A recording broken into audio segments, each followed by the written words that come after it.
What would you do if you only had 5 years left to live? And what the heck does that have to do with financial planning? We'll answer those questions on today's episode of Friends Talk Financial Planning. Hi, I'm John Scherer, and I run a fee only financial planning practice in Middleton, Wisconsin. And I'm Bridget Sullivan Mermel, and I've got a family financial planning practice in Chicago, Illinois. John, I know that you and a lot of financial planners ask that question a lot. What would you do if you only had 5 years to live? Why don't you tell me why do you ask that question? Yeah, that's a great. Your question is a great one, Bridget.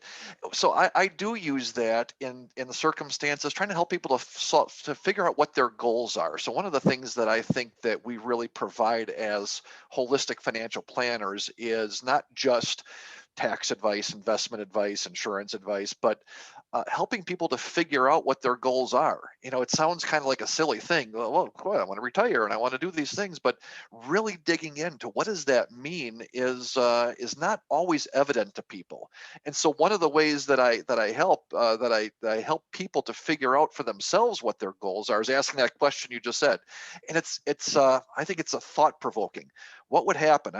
If you found out you got some kind of crazy disease, you're going to live for the next 5 years happy and healthy, and then just one day it's all right. You got a limited time frame, and you start to think about, oh, interesting, would you keep on working the way that you would you, how would your home life be, what would your, what's on your bucket list, those sort of things.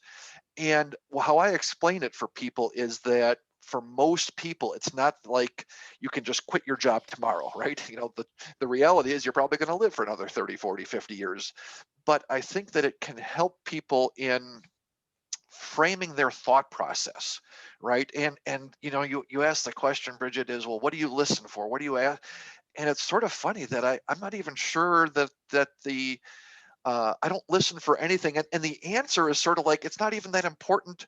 Like, whatever it is the thought process and having people things sort of percolate in your mind when you have that conversation. And if you're in a partnership, right, what your spouse is thinking. And sometimes things come up that I don't know as an individual. Oh, I never realized when I think about it, here's how I feel. Or, geez, you feel like this. I didn't realize my wife felt like this. Those are the things that are really important from this thought process. So that's what I get out of it. It stimulates that thought of what's really important when you have that tight time frame, when you bring it in to say, listen, I've got, I don't have forever. I've only got a few years, and what are the important things? So I guess interesting question from you. I've never really considered why that's useful, but I think that's where it comes to for me.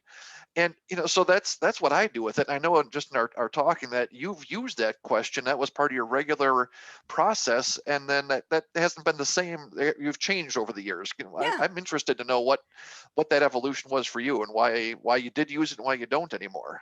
Well, it's interesting because as you talked about how you use this question and what you're looking for, it's given me insight into why I stopped using it actually, because you're talking about how, what somebody says is actually less important. That's not what you're really paying attention to Yeah, more than their total reaction. So it's like very active listening, really taking everything in of what's people's body language, how do they seem around this question.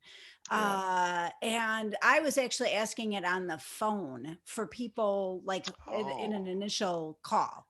And so I felt like everybody was saying the same thing, that they'd quit hmm. their job and travel a lot, and I really kind of got sick of hearing that answer. Yeah, yeah. And so that's one of the reasons why I quit, because I felt like I was asking somebody, I was asking people a question rec- that people had a cliche in mind for what Yeah. they would say, and that I wasn't getting at any underlying thing. And so the other thing that I hear when I'm listening to you is that we want to help people figure out what their values are Yeah. and help them live congruent to their values and make goals out of their values. Yeah. So you Yeah. might have somebody that says, and oh, I'm doing something really important at work, and I would just really focus on trying to get that done and trying to pass it along. Now, I never heard that. I Yeah. never heard that. Unfortunately, Yeah. I Right. I had everybody that I was talking to was quitting their job and going to Tahiti or something. And Right. so it could It's be different. It's like, how are you? It forces people. Also, one of the things I think that we learn as financial planners is that for most people, the relationships are where they get most meaning, even though that can be hard. So relationships, like a family picnic, is meaningful, but it might not make you happy because you might yeah. not get along with some of the people that are there, but you do find great meaning in it. And ultimately, that deep resonating feeling is what people are going for. And that's what we're trying to help people get into. At least I know that you and I are. So Yeah. that's the entree into how do we get people in touch with those concepts. We're wired for I'm hungry. Right. My my butt hurts. Yeah. Not That base what are my level long-term thing. Right. goals? Yeah. Right. And every morning it's hard to wake up thinking, I think when I gotta I'm thirsty. I have that type of thing. And what short-term thing do I need to respond to? Right. Not what are my long-term goals? And so that's one of the things that we do when we're talking to people is just try to remind them. Every meeting we'll Right. talk about, okay, here are your goals. And I think people get kind of sick of it maybe, but that's the reason. I don't ask people if they're hungry. I expect them Right. to know that, Right. I don't have Well, to it's ask them that. that deeper level of thinking, right? It's long-term goals, but you said it before. It's like what's really important, and life is so busy, right? I mean, hungry or work things or Right. family, and to have that time to pause and to say, "Oh yeah, that's right. This is really important." And I've got two things. What, as you're talking, that idea of everybody says I'd quit my job and travel, and I don't, maybe because I ask it deeper into our relationship with things, but if somebody says that they travel, then one of the areas that I would explore is, well, okay, how much traveling are you doing now? Right. And what you say is important, or what is important to you, are your actions congruent? You use that word congruent. I love that. It's like okay, you can't quit your job and just travel now, right? Right? But can you do some of those things to help you get closer to what's valuable to you and what's important to you? And along those lines, I'll just share. You made me think of a story early in my career, a long, long time ago. Um, I had a meeting with a client. I was kind of friends with them, so I knew a little bit of their background. And then the next meeting, they came in and they sat down, and the wife said, "Well, we booked his trip." And I was like, okay, and I'm like, what is going on here? I said, I explained. And she said, well, you asked us the question.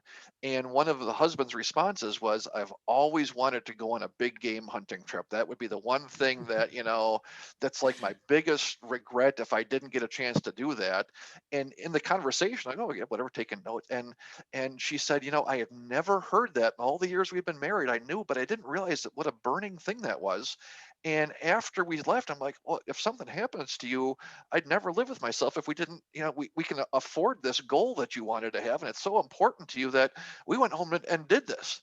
And I thought, wow, how neat is that? That doesn't happen very often, right? Where it's such a tangible thing. Right. But that sort of concept of like, oh no, if you have resources that you can, and you could reach these goals, and it would be so important to you, that thinking about it, right, that thoughtfulness and getting deep, that's one of the takeaways that I have from, like, why do you use it, and what does this have to do with your financial life? It's really the opposite. Well, your financial life serves your goals, right? But that's when Absolutely. you're trying to put food on the table and save for retirement, pay for education, it doesn't always feel like that, right? So to help think about that longer term picture, that's where that is important, I think.